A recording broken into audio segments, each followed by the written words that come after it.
जय हिंद दोस्तों, welcome back और एक नए वीडियो में और एक नए टॉपिक के साथ। मैं हूं डॉक्टर देव और मैं हूं राजेश। फ्रेंड्स, आज की वीडियो का टाइटल है Trudeau in trouble, Indian companies are leaving Canada, Canada's military will come to India. भाई क्या काम है मिलिट्री का इधर? मतलब हो सकता है कुछ सैनिकों के हमारे इंडियन मिलिट्री के साथ कुछ उसकी प्रैक्टिस हो, वो भी हो सकता है। और इंडियन जो कंपनीज है कनाडा से लीव कर रही है तो ये बैड न्यूज हो सकती है। लेकिन पहले वीडियो देखते हैं। ऐसा तो कोई न्यूज आया नहीं है, लेकिन ये पाकिस्तानियों के पास से न्यूज कहाँ से आ जाता है पता नहीं चलता है। पहले हम वीडियो देखते हैं। उसके पहले दोस्तों, चैनल पे पहली बार आए हो और अब तक आपने सब्सक्राइब नहीं किया तो चैनल को सब्सक्राइब जरूर से कर लीजिएगा और वीडियो अच्छी लगे तो लाइक और शेयर जरूर से करिएगा। चलिए वीडियो स्टार्ट करते हैं। अस्सलाम वालेकुम। वालेकुम अस्सलाम। अली कैसे हैं आप? मैं बिल्कुल ठीक ठाक। अच्छा अली, ये जो इंडिया और कनाडा का मसला चल रहा है, ये आहिस्ता आहिस्ता बढ़ता मज़ीद कशीदा होता जा रहा है। क्या कहेंगे, ये सारा मामला क्या चल रहा है? कहा जा रहा है ये तमाम प्री प्लान्ड है, इंडिया को जानबूझ के डिग्रेड करने की कोशिश की जा रही है। देखिए, मैं तो इसमें ये समझता हूँ कि डिग्रेड क्या करना, अब तो कनाडा खुद देखेगा कि उसके ऊपर अब जिस तरीके से भारत ने वीज़ाज़ भी जो है वो बंद कर दी हैं, वहाँ के स्टूडेंट्स वगैरह भी जो है वो राब्ता कर रहे हैं बाकायदा इंडिया के अंदर। उधर की यूनिवर्सिटीज़ राब्ता कर रही हैं कि क्या आप लोग भी अब कनाडा आएंगे, आगे फर्दर अपनी एजुकेशन को कंटिन्यू करेंगे या नहीं करेंगे। मेरे ख़्याल से अगर बैनुल अक़वामी साजिश भी इसके ऊपर थी या कोई और कंट्रीज़ भी इसके अंदर मुलविस थी, लेकिन भारत जो अभी स्टांस लेने जा रहा है और जो अभी बज़ाहिर नज़र आ रहा है, वो हम यही कहेंगे कि नज़र तो यही आ रहा है कि बड़ा अच्छा जो है वो सबक सिखाएगा भारत और पूरी दुनिया के लिए जो है वो एक सबक बनेगा।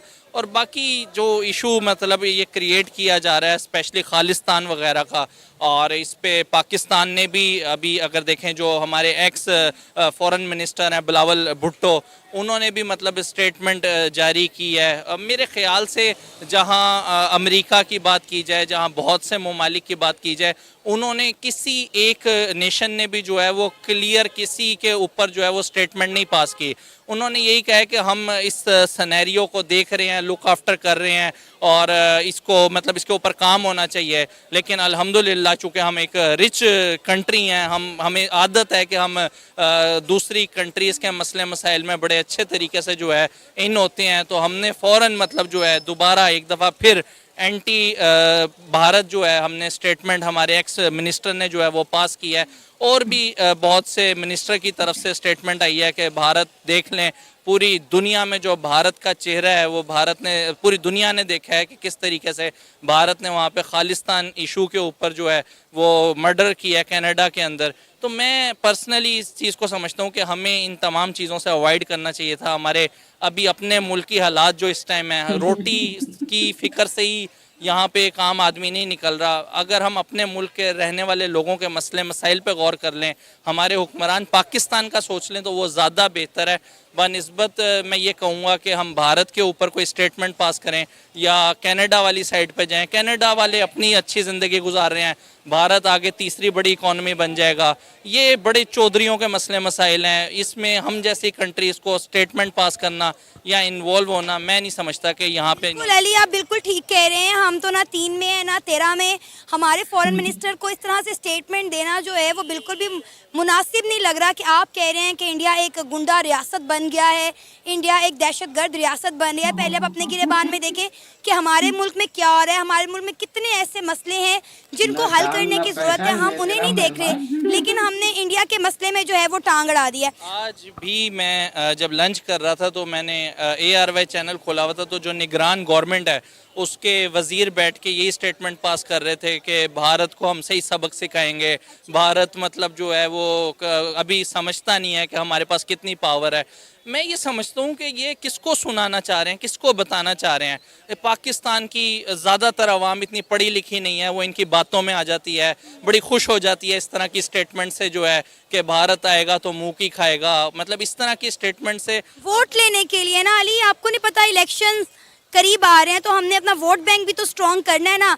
इंडिया को हम बातें सुनाएंगे तभी हमारे सियासतदानों को वोट मिलेगा। मैं ये समझता हूँ कि यहाँ पे अगर आप किसी से पूछें तो वो भारत का नाम ले देते हैं, गुर्बत वहाँ पे ज़्यादा है, वहाँ पे पाकिस्तान का नाम लिया जाता है वोट बैंक लेने के लिए, लेकिन ये नहीं बताया जाता कि अभी यहाँ पे नहीं मौजूदा लिया करंट जाता टाइम भाई, के अंदर अब भी नहीं बहुत लिया से पेशेंट यहाँ से हार्ट ओपन सर्जरी करवाने के लिए भारत में जाते हैं, कोई लीवर ट्रांसप्लांट करवाने के लिए। मैं पर्सनली यहाँ पे कुछ पेरेंट्स से मिला हूँ जो अपने बच्चों के जो है इलाज भारत से करा के लेके आए हैं, और उन्होंने वहाँ पे पूरा एक्सपीरियंस शेयर किया है कि किस तरीके से वहाँ पे जो है उनका ट्रीटमेंट किया गया है, किस तरीके से वेलकम किया गया है। हम तो एक हॉस्पिटल नहीं बना सके। अभी वो नवाज शरीफ साहब जो पाकिस्तान के एक्स प्राइम मिनिस्टर हैं, उनकी तरफ से जो है वो स्टेटमेंट आई है, लंदन में बैठ के उन्होंने स्टेटमेंट पास की है कि देखें तो सही, हमारा पड़ोसी कंट्री जो है वो चंद्रयान 3 पे पहुंच गया है, मून मिशन उसने कर लिया है, मतलब हम जो है वो $1 अरब के लिए हर कंट्री से भीख मांगते फिर रहे हैं, हमें अपनी पड़ोसी मुल्क से सीखना चाहिए। तो जब वो 3 दफ़ा वजीर आजम रहे हैं तो उनको नहीं चाहिए था कि पाकिस्तान के अंदर एक ऐसा हॉस्पिटल ही बना देते कि ओपन हार्ट सर्जरी पाकिस्तान में भी हो जाती, पाकिस्तान के अंदर भी लीवर ट्रांसप्लांट हो जाता। लेकिन हम नारेबाजी करते हैं, हम वोट बैंक बनाते हैं। खैर, हम टॉपिक से बहुत ज़्यादा हट गए हैं अली, हम दोबारा अपने मुद्दे पर वापस आते हैं। अच्छा, कहा जा रहा है कि G20 की जो मीटिंग है, जो इंडिया ने बड़ी कामयाबी के साथ भारत में करवाई, वो हजम नहीं हो रही है, जिसकी वजह से ये सारा प्लान्ड काम किया गया और इंडिया को नीचे दिखाने की और इंडिया को बदनाम करने की कोशिश की जा रही है। पाकिस्तान में बहुत से लोगों का ये भी पॉइंट ऑफ व्यू है कि अमेरिका भी इसके पीछे हो सकता है, क्योंकि कोई भी सुपर पावर जो है वो ये नहीं चाहेगा कि मतलब कोई भी सुपर पावर जो है वो ये नहीं चाहेगा कि उसको जो है वो आंख दिखाए कोई भी कंट्री। और पाकिस्तान में मैंने बहुत से लोगों से सुना है कि वो उनकी नज़र में ये है कि अमेरिका आया है तो वो भारत की कामयाबी देख के मचल गया, उससे रहा नहीं गया कि नरेंद्र मोदी को जिस तरीके से पूरी दुनिया के लीडर्स ने अप्रिशिएट किया है, इवन कि वो खुद भी ऑटोग्राफ लेने के लिए उनके पीछे पीछे जा रहे थे। लेकिन वही बात है कि सुपर पावर जब वापस गया और उसने जब सोचा तो उसको लगा कि मुझे कनाडा का इस्तेमाल करके ये तमाम चीज़ें करनी चाहिए ताकि भारत की इंटरनेशनल वैल्यू जो है वो डाउन हो। लेकिन मैं ये समझता हूँ कि ये तो पाकिस्तानी मतलब इस तरह का सोच रहे हैं, इसमें क्या हकीकत है क्या नहीं। रशिया से देख लें तो भारत के बड़े अच्छे ताल्लुकात हैं। अमेरिका जैसी सुपर पावर के साथ जो है वो, अमेरिका सुपर पावर चल ही नहीं सकता अगर वो भारत की मदद ना ले। बहुत सी मल्टीनेशनल कंपनीज जो वहाँ पे हैं, उनके जो CEOs हैं वो भी मतलब आप देख सकती हैं कि वहाँ पे इंडियंस ही वहाँ पे ऑपरेट कर रहे हैं सारे। तो मुझे ये लगता है कि हमने खुद तो कुछ करना नहीं, तो हम इस तरह की स्टेटमेंट पास कर सकते हैं। बाकी कनाडा का जहाँ तक मसला है और जो ये स्पेशली खालिस्तान का जो इशू है, ये मुझे नहीं लगता कि फर्दर आगे जो है बहुत ज़्यादा चलने वाला है। अभी जिस तरीके से भारत स्टांस ले रहा है, सुनने में ये भी आ रहा है कि कनाडा के PM जो है वो माफ़ी मांगना चाह रहे हैं, मतलब दोबारा भारत के पास जाना चाह रहे हैं, उनसे माजरत करना चाह रहे हैं इस तमाम सिनेरियो के ऊपर। तो अल्टीमेटली आज नहीं तो कल उनको जाना पड़ेगा भारत के पास। भारत के पास जाए बगैर वो पूरी दुनिया में बहुत मुश्किल है कि सर्वाइव कर सकें। बिल्कुल, इसमें भारत का नहीं कनाडा का नुकसान ही नुकसान है। आप देखें अली, हर साल 3 लाख से ज़्यादा इंडियन इंटरनेशनल स्टूडेंट कनाडा जाते हैं स्टडीज़ के लिए, जहां जाके वो जॉब्स भी करते हैं और एक बहुत अच्छा रेवेन्यू जनरेट करते हैं कनाडा के लिए। इंडिया ने अगर कैनेडियंस के जो है वीज़ाज सस्पेंड कर दिए हैं कि कैनेडियंस जो हैं वो फ़िलहाल इंडिया नहीं आ सकते, कनाडा इस तरह का कोई स्टांस नहीं ले सकता क्योंकि इंडियंस की वजह से एक बहुत बड़ा रेवेन्यू जनरेट करते हैं। उनकी इकॉनमी इंडियंस के ऊपर टिकी हुई है। पूरी दुनिया ही इस टाइम इंडिया के ऊपर टिकी हुई है। अगर देखें तो आबादी के लिहाज से भी जो है पूरी दुनिया की हर कंट्री के अंदर सबसे ज़्यादा आपको इंडियंस जो है वो नज़र आते हैं। और स्पेशली अगर कनाडा की बात की जाए तो भारत से बहुत से स्टूडेंट्स जो है वो कनाडा में पढ़ने जाते हैं। तो मेरा ख्याल है जब स्टेट लेवल के ऊपर इतनी सीरियस डिसीजन मेकिंग होगी तो ये भी मुमकिन है कि कनाडा में अभी जो भारतीय रह रहे हैं उनको भी कॉल कर लिया जाए वतन वापस के लिए, तो कुछ भी हो सकता है। और मैं तो पर्सनली ये समझता हूँ कि वहाँ के जो एक्सटर्नल अफेयर्स के मिनिस्टर हैं जयशंकर साहब, वो वैसे भी बड़े स्ट्रेट फॉरवर्ड डिसीजन करते हैं। वो जी हजूरी वाला काम नहीं है वहाँ पे। तो जो वो उनके डिसीजन है वो आप तमाम के सामने है कि अभी जो वीज़ा बैन का जो डिसीजन लिया गया है वो भी जयशंकर की तरफ से ही लिया गया है। तो इसको दुनिया देख रही है, हम भी इसको कीनली ऑब्जर्व कर रहे हैं, देखें आगे क्या बनता है। आपका नाम? अदनान। अदनान, इंडिया और कनाडा के दरमियान हालात दिन ब दिन कशीदा होते जा रहे हैं, ताल्लुकात इन दोनों ममालिक के ख़राब हो रहे हैं। क्या कहेंगे, आपको सूरत हाल किस तरफ जाती हुई दिखाई दे रही है? आज भी एक खालिस्तान का रहनुमा जो है वो कनाडा में कत्ल हो गया है, क्या इसका मलबा भी कनाडा इंडिया पर डालेगा? देखें, जब पहला कत्ल हुआ था तब तो लग रहा था शायद इंडिया ने करवाया, लेकिन जब जब यके बाद धीरे दूसरा कत्ल हुआ है, उससे लग रहा है शायद इसमें दूसरी मुख्तलिफ मुल्क की ये जो सियासत है इसमें इन्वॉल्व हुई हुई है। क्योंकि मेरे सुनने में जो मैंने एक रिपोर्ट पढ़ी उसमें यह आया था कि जो G20 हुआ है उसमें कहा, यानी अमेरिकन और उनके सपोर्टर्स थे, उनका कहना यह था कि वहाँ पे रशिया की जो मुखालफत की जाए, जिस पे मोदी ने सख्ती से उनको मना कर दिया कि नहीं, यहाँ पे क्योंकि वो हमारा दोस्त है, यहाँ आप उनकी मुखालफत जो है वो नहीं कर सकते, ना उनके खिलाफ कोई बयान दे सकते। लेकिन फिर भी शायद उसके बीच में उन्होंने कुछ बयान वगैरह आए हैं। देखिए, अमेरिका जब देखता है कि जब उसकी नहीं कहीं सुनी जा रही होती है, जब उसका कोई दोस्त उससे ताकत में उससे ज़्यादा ऊपर जाने लगता है, तो फिर उसको काबू करने के लिए कोई ना कोई जो स्कीम वो तैयार करता है। तो देखें, इसमें हो सकता है इसमें अमेरिकन इन्वॉल्वमेंट, उसके बाद ये प्लान तैयार किया जाए कि इंडिया का जो काबू किया जाए किसी तरह, क्योंकि कल को इंडिया उनके लिए जो है नाकाब तलाफी नुकसान उनको पहुँचा सकता है और इंडिया उनके काबू से बाहर जा रहा है। तो इंडिया का एक तरह का उन्होंने नथ डालने के लिए या जो अगर उनको काबू करने के लिए उन्होंने जो प्लान तैयार किया है, इंटरनेशनल ताकतें जो है जो इंडिया को इस टाइम अपने काबू में लाना चाह रही हैं, उन्होंने एक कत्ल जो कराना शुरू किए हैं, क्योंकि यही ऐसा एक इशू है जिस पर इंडिया को काबू किया जा सकता है। कश्मीर के इशू पर आप उनको काबू नहीं कर सकते, तो जाहिर बात है उसके बाद उनको यही मिला है कि कोई ऐसा इशू पैदा कर दिया जाए जिसमें इंडिया जो है थोड़ा मुश्किल में आए, क्योंकि जाहिर बात है कनाडा भी कोई छोटा मुल्क नहीं है और मुझे नहीं लगता कि ये ज़्यादा अर्सा रहेगा। आप देखें, कुछ अरसे बाद ये हालात जो है बिल्कुल नॉर्मल हो जाएंगे। इससे पहले माजी में भी कत्ल हो चुके हैं, तुर्की में कत्ल हुआ था सऊदी अरब के, जो कहा गया था सऊदी अरब ने खुद करवाया। देखो उसके बाद उनके ताल्लुकात भी ऐसे नॉर्मल हो चुके हैं। आप देखेंगे कुछ अर्से बाद जो इंडिया और कनाडा है उसके ताल्लुकात भी नॉर्मल हो जाएंगे। अगर कनाडा एहतजाज ना करता तो ज़ाहिर बात है लोग कहते हैं इनके मुल्क में कत्ल हो गए, इन्होंने देखो कुछ कहा नहीं, कुछ किया नहीं है, तो ये इसमें ये ख़ुद भी इन्वॉल्व है, ये भी खालिस्तान की जो है जो तहरीक उसको दबाना चाह रहे हैं। तो ज़ाहिर बात है उन्होंने तो फिर ज़ाहिर बात एक प्रोटेस्ट करना ही है। अच्छा अदनान, अभी सुनने में ये आ रहा है कि कनाडा के जो पीएम हैं उनके ऊपर बहुत प्रेशर है। जो कनाडा के लोग हैं वो ने कह रहे हैं कि आप इंडिया के साथ ताल्लुकात बहाल करने में नाकामयाब हो गए, लिहाजा आप अपनी कुर्सी छोड़ दें। और ये भी सुनने में आया है कि शायद कनाडा के जो प्राइम मिनिस्टर हैं वो इंडिया के साथ ताल्लुकात नॉर्मल करना चाहते हैं और शायद माफ़ी तलाफ़ी की तरफ आ रहे हैं। देखिए, मुझे नहीं लगता कि उनके ताल्लुकात ख़राब हुए। दुनिया के उनके ताल्लुकात ख़राब हुए हैं, बल्कि मुझे नहीं लगता उनके ताल्लुकात ख़राब हुए हैं। आप चाइना और इंडिया की मिसाल देख लें, दफाई हरीफ हैं, उसके बाद तो यार उनकी होती है। ये जो ताल्लुकात ख़राब, मैंने जैसा भी कहा कि दुनिया को भी तो कुछ दिखाना है। देखिए, हमने हमारे मुल्क में कत्ल हुआ, हमने प्रोटेस्ट किया, लेकिन आप देखें अंदरूनी तौर उनके ताल्लुकात ख़राब नहीं होंगे, उनकी तजारत भी होगी, वो सब अपने मामला कर रहे होंगे। लेकिन ज़ाहिर बात है जो इंटरनेशनल जो लोग यानी कि दूसरे कंट्रीज़ बैठी हुई हैं उनको भी तो कुछ दिखाना है ना, कि देखें उन्होंने वहाँ कत्ल हुआ तो हमने प्रोटेस्ट किया और उनके खिलाफ ये किया। तो ऑन द चार्ट भी तो कुछ चीज़ें दिखानी पड़ती है ना। मुझे नहीं लगता उनके ताल्लुकात ख़राब हुए हैं। आप बहुत जल्द देखेंगे उनके ताल्लुकात बिल्कुल नॉर्मल होंगे। इंडिया इतनी बड़ी ताकत बन चुका है, कोई मुल्क नहीं चाहेगा जिनके उनसे अच्छे ताल्लुकात हैं वो कभी भी नहीं चाहेगा इंडिया से उसके ताल्लुकात ख़राब हो, क्योंकि इंडिया लोगों को बिजनेस दे रहा है और उनके लिए सस्ती लेबर दे रहा है, दुनिया की कंपनीज आ रही हैं अपना कारोबार कर रही हैं। तो ऐसे में कौन सा मुल्क है जो उनसे अपने ताल्लुकात जो ख़राब करेगा। अच्छा, आपको पता है अदनान, इन सारे मामलात में पाकिस्तान का मीडिया बड़ा खुश है। वो जिस तरह से इंडिया के और कनाडा के ताल्लुकात पर खबरें चला रहा है, वो कह रहा है कि इंडिया का बायकॉट कर दिया जाएगा, इंडिया अकेला रह जाएगा, इंडिया को ये हो जाएगा, इंडिया को वो हो जाएगा। तो पाकिस्तान मीडिया जो इंडिया और कनाडा के हवाले से खबरें चला रहा है उस पर आप क्या राय रखते हैं? लेकिन इनका कोई फ़ायदा नहीं है।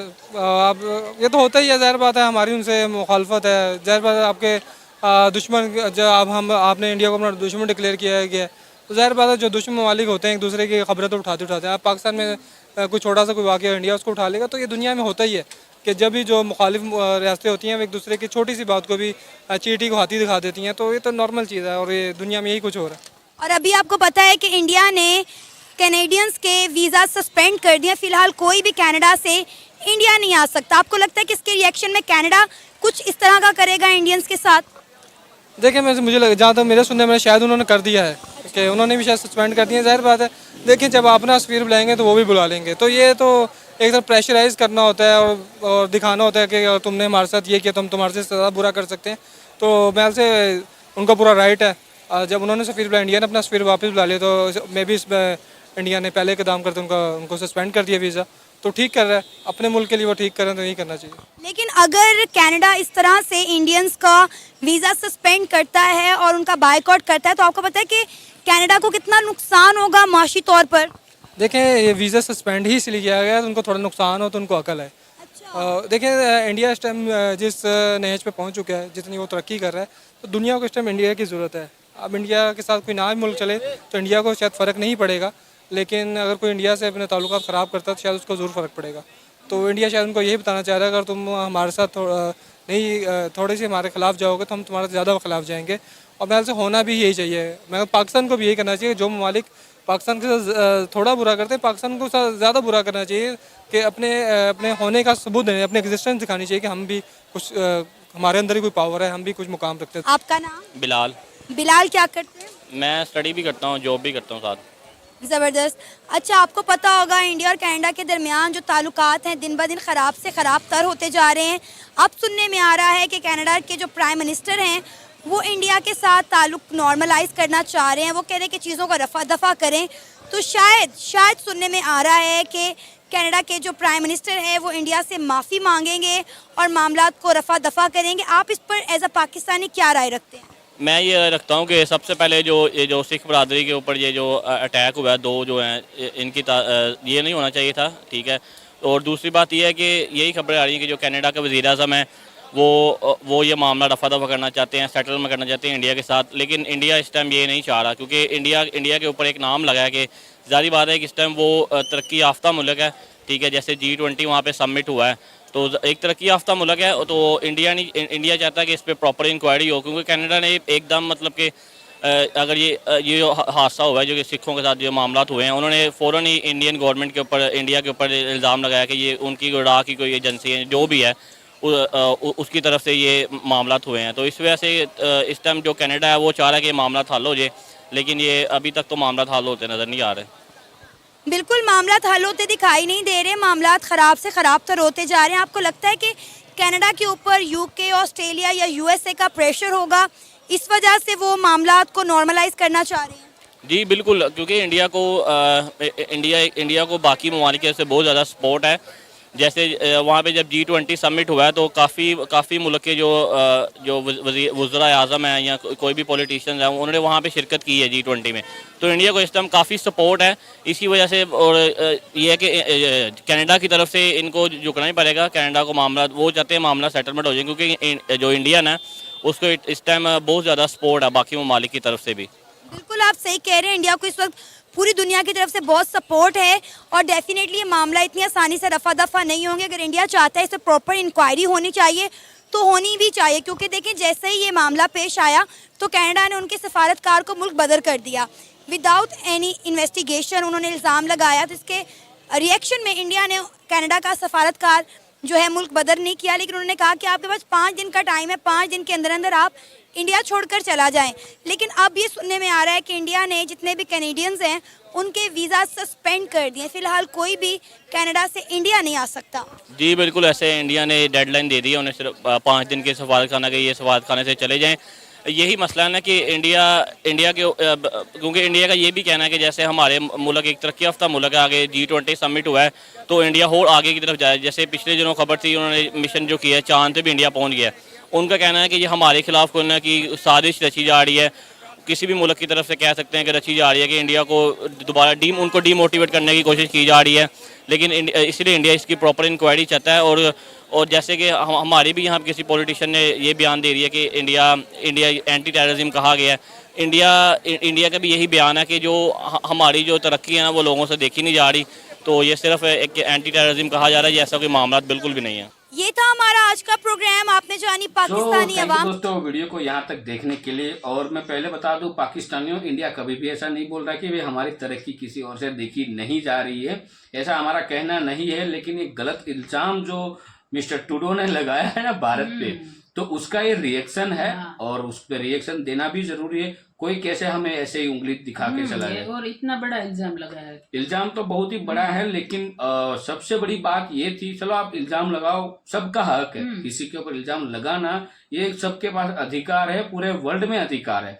लेकिन उसके साथ साथ आपके साथ सबूत होना वो भी बहुत ही मायने रखता है। आप सबूत नहीं बोल सकते। सबूत के बिना हम कैसे किसी के ऊपर इल्जाम लगा सकते हैं? और ये PM हाँ, खास, और वो भी आप एक अच्छी खासी पोस्ट पे हो और आप उस देश के कुछ मतलब बड़े व्यक्ति हो, और आप ऐसा बोलते हो तो वो मतलब वो स्टेटमेंट बहुत ही बड़ा हो जाता है। जब कोई नागरिक बोलता है चलो उसको इग्नोर हाँ। किया जा सकता है कि नहीं, जैसे कि ये खास करके खालिस्तान ये बोला होता तो उसको इग्नोर हो किया जाता, लेकिन एक पीएम जैसा बंदा बोल दे तो वो जो स्टेटमेंट होता है वो स्टेटमेंट बहुत बड़ी हाँ, हो बहुत जाती है। पर हाँ थोड़ी वोट बैंक के लिए आप ये तो नहीं कर सकते। वोट बैंक के लिए तो ये 100% करते हैं, लेकिन हो सकता है अमेरिका का भी हाथ इसमें हो सकता है। क्यों? क्योंकि अभी वहां पे जो वोटिंग होने वाले मतलब इलेक्शन होने वाले हैं उनमें भी हमारे इंडियन कैंडिडेट है पीएम की रेस में। हाँ। तो हो सकता है कहीं ना कहीं जोलजाल हो, खास करके खालिस्तान दोनों जगह पे है, कनाडा में भी है और अमेरिका में भी है, दोनों जगह पे है। तो मतलब ये कुछ ना कुछ दोनों जगह पे उनको हाथ आजमाना है, मतलब अमेरिकन गवर्नमेंट के साथ भी रहना है, कनाडा गवर्नमेंट के साथ भी रहना, दोनों से मिलके भारत पे प्रेशर डालने का ये प्लान हो सकता है। कुछ भी हो सकता है, इसके ऊपर तो हम स्टेटमेंट देने वाले बहुत छोटे इंसान हैं। और ये पाकिस्तान का एक्स फॉरेन मिनिस्टर बोल रहा है अरे उसका बयान कुछ भी हो, कोई फर्क नहीं वो पड़ता वैसे है। ही कूद पड़ा।